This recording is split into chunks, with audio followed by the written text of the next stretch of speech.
Hello friends, welcome to my YouTube channel. तो आज के इस वीडियो में हम बात करेंगे प्राइसिंग मेथड के बारे में, जो कि आपका मार्केटिंग के यूनिट नंबर 3 का एक टॉपिक है। इसके अंदर अब हम देखेंगे कि प्राइसिंग मेथड कितने टाइप के होते हैं। तो यहाँ पर हमारे प्राइसिंग मेथड के अंदर टोटल 3 मेथड आते हैं। First is cost based, second is competitor based और थर्ड आता है आपका कस्टमर बेस्ड।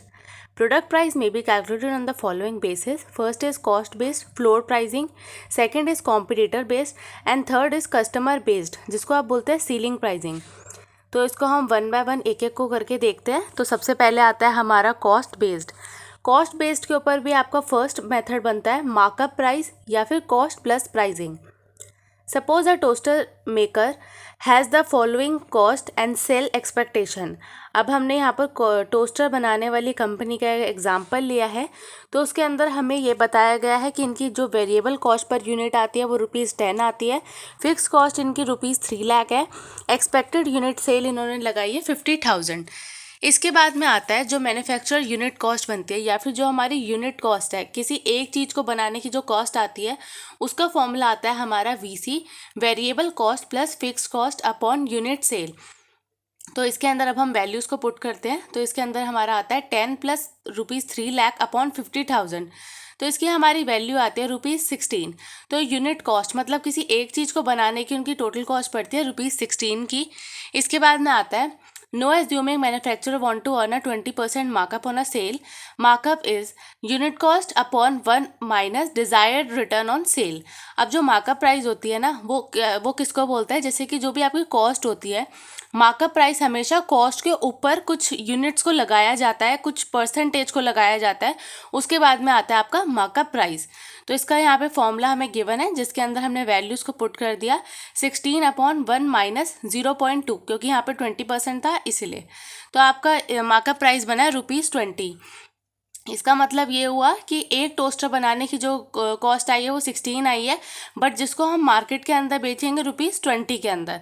तो ये फर्स्ट मेथड आता है आपका मार्कअप प्राइस। अब सेकेंड मेथड आता है आपका target return, ROI pricing. Target return जैसे कि इसके नाम से ही समझ आ रहा है कि जो भी हम फ्यूचर में एक्सपेक्ट करते हैं अपनी इन्वेस्टमेंट से, what firm expect from the investment, the firm determine the price that would yield its target rate of ROI. Suppose manufacturer has invested 1 million 10 lakh in business and want to set up to price 20% ROI by selling 50,000 units. Target return का जो formula होता है वो होता है हमारा unit cost plus desired return multiply by investment capital upon unit sale. तो इसकी यूनिट कॉस्ट कितनी आई है 16। तो जैसे कि हमने अभी देखा था उसकी यूनिट कॉस्ट निकल कर आई थी 16 प्लस यहाँ पर हमने ब्रैकेट लगाया है जिसको आया है हमारा 20% ROI है हमारा 0.2 मल्टीप्लाई बाय 10 लाख। इसके बाद में हम डिवाइड कर देंगे 50,000 से। तो टारगेट रिटर्न के अंदर आता है जो भी हम फ्यूचर में इन्वेस्टमेंट अपने उससे प्रोडक्ट से जो भी हम चाहते हैं, फ्यूचर इन्वेस्टमेंट हम कितनी चाहते हैं, कितनी एक्सपेक्ट करते हैं। थर्ड आता है हमारा break even pricing. Break even का हमें मतलब पता है, जैसे कि इसका मतलब होता है no profit no loss pricing. ना तो यहाँ पे प्रॉफिट हो रहा ना ही यहाँ पे लॉस हो रहा, जो भी आपका फाइनल प्राइस है उसी पे आप प्रोडक्ट को बेच दोगे। इसके अंदर आता है final price is same as product production cost. Final price पे ही हम अपने प्रोडक्ट प्रोडक्शन कॉस्ट, ये दोनों क्या होती है, इक्वल्स होती है। तो इस price is same as the product production cost. तो इसके अंदर आता है हमारा, यहाँ पर हमने एक एग्जाम्पल लिया है जिसके अंदर आएगा हमारा company A has a fix cost of mobile making of ₹50,000 and variable cost per unit is 10। Company A want to sell 10,000 unit in a year. BEP is, तो BEP का जो हमारा फॉर्मूला बनता है वो बनेगा total fix cost upon production unit plus variable cost per unit. तो इसके अंदर आएगा 50,000 अपॉन 10,000 प्लस ₹10। तो इसके अंदर आपका बनेगा ₹15। तो ये होता है हमारा BEP का फॉर्मूला। तो ये हमारे 3 मेथड खत्म होते हैं हमारे कॉस्ट बेस्ड के अंदर। अब हमारा सेकंड मेथड आता है कॉम्पिटिटर बेस्ड। कॉम्पिटिटर बेस्ड के अंदर जैसे कि नाम से ही समझ आ रहा है, जो भी हमारे कॉम्पिटिटर्स हैं उनके प्राइस से मैच करता हुआ प्राइसिंग अपने प्रोडक्ट की रखना।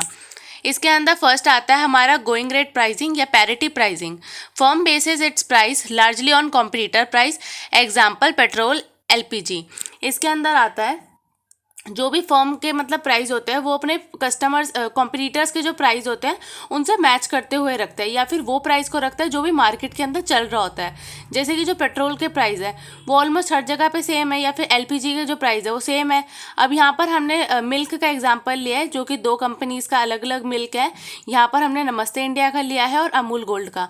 अब जो इनका हाफ लीटर या 1 लीटर का जो भी आप मिल्क का देखोगे प्राइसिंग वो ऑलमोस्ट सेम होगी, या फिर हल्का सा ही बस थोड़ा सा फ़र्क होगा। तो ये आता है हमारा फर्स्ट मेथड। इसके बाद इसका सेकंड मेथड बनता है ऑक्शन टाइप प्राइसिंग या competitive bidding, tender pricing, sealed bid pricing. तो इसके अंदर हमारे यहाँ पे 3 टाइप के ऑक्शन बनते हैं। First is English auction, second is Dutch auction and third is sealed bid price. English auction के अंदर आता है हमारा असेंडिंग, मतलब इसके अंदर आता है 1 सेलर मैनी बायर, सिर्फ बेचने वाला एक ही पर्सन होता है।